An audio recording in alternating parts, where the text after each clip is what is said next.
The following lesson is from Sharepoint Server 2007-70630 Learn Smart Video Training.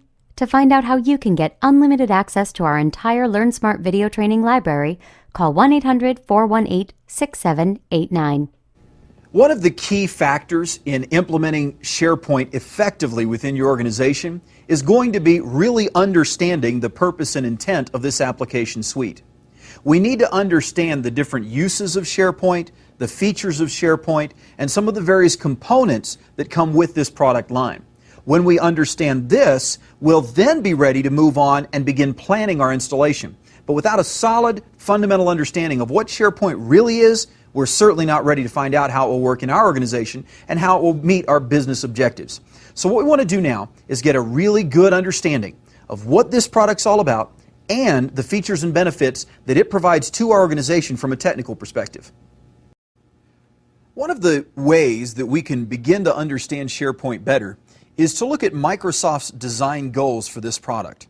They have a number of goals from different perspectives, and we're going to look specifically at 6 of these different goal points. The first one is collaborative solutions. When we're dealing with collaborative solutions, the design goals include the provision of a collaborative-oriented based framework so that the solution itself is designed all around the concept of helping users to collaborate. It is important that we be able to interoperate with communication technologies and that we have extensibility features that allow information workers to collaborate in new and very efficient and effective ways. So the first goal was to implement a collaborative solution. The second goal was to provide a portal solution. From this perspective, what we're dealing with is the provision of information to users in a timely and context-sensitive manner. So what we want to do is provide the information that the users need, but we also want to provide it when and where they need it. So when they're performing a particular process within our web application, we want the data to be there that they actually need to perform whatever that process is. This is really the concept of providing the information in a context-sensitive manner.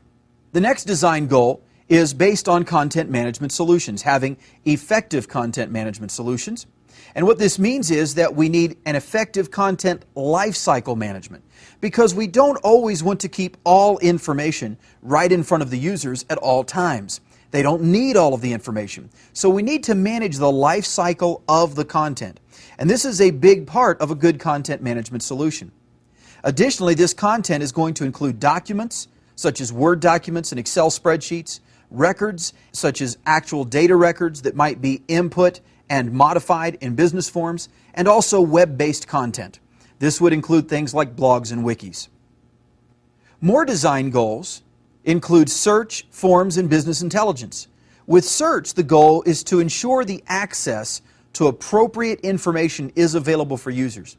We want to make sure that when users search for information, the only information that is returned to them is actually information that they can access.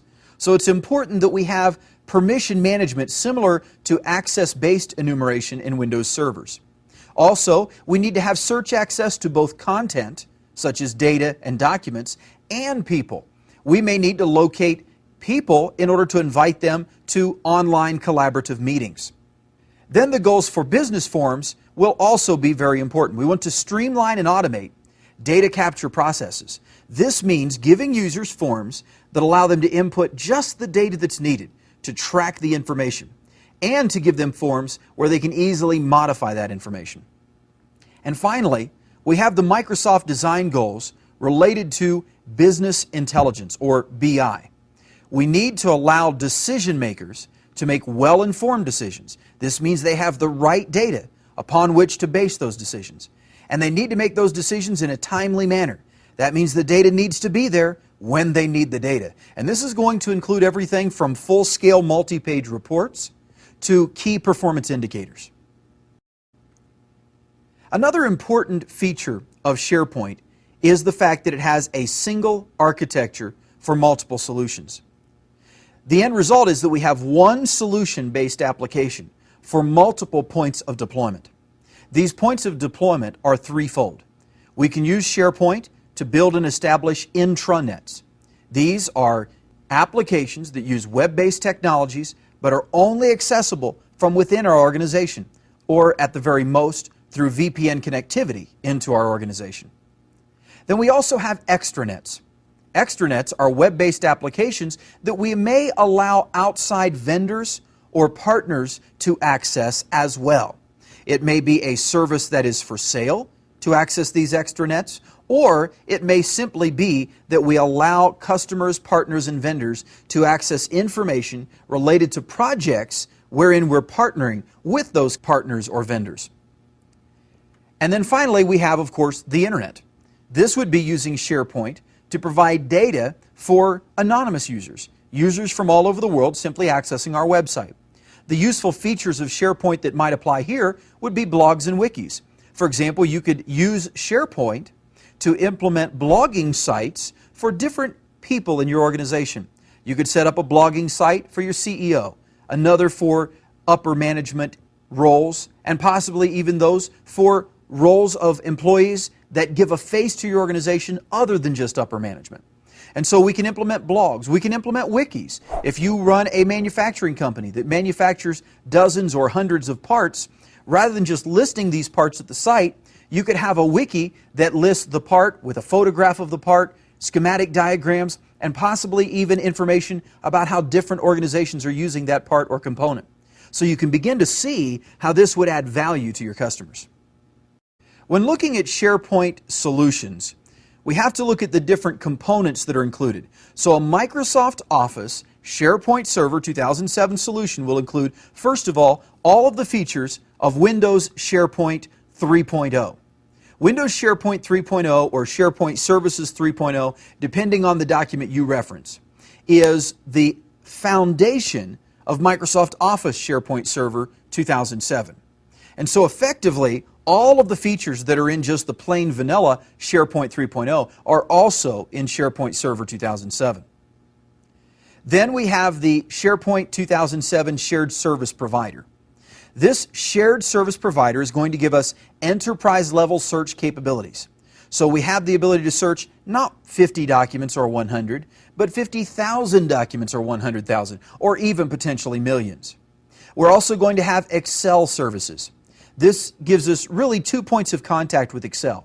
You have the ability to access data that is in SharePoint through Excel, but you also have the ability to run Excel-like interfaces right inside of a web browser, even on machines that do not have Excel, allowing you to work with pivot tables and other Excel analysis features without having to launch the Excel application.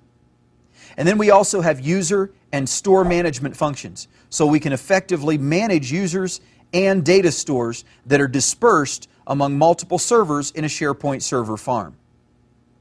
There are also specific new features in SharePoint Server 2007, features that were not in SharePoint 3.0 other than the new Shared Service Provider functionality. These features include business data catalogs and web parts. Here we can use delegation to access data stores securely. So we don't have to give everyone a very high level of access, but we can delegate just the access that they need. They can also retrieve data from those data stores to which they've been given access, and they can display that data for other information workers. We also have content publishing and workflow features that are new. One feature is that we can streamline the authoring, editing, and publishing of documents. And so users have the ability to author and edit and publish their own blogs, their own wikis, as well as other documents. They can be submitted into a workflow process so that they do not automatically show up on the intranet, extranet, or internet, but rather they have to go through a potential approval process before they are actually displayed. So you have both the publishing and the workflow taken care of. We also have business intelligence or BI functionality. For example, we can display charts and spreadsheet data. We can display key performance indicators so that managers and decision support professionals can go and look at this information and be able to very quickly make effective decisions for the organization.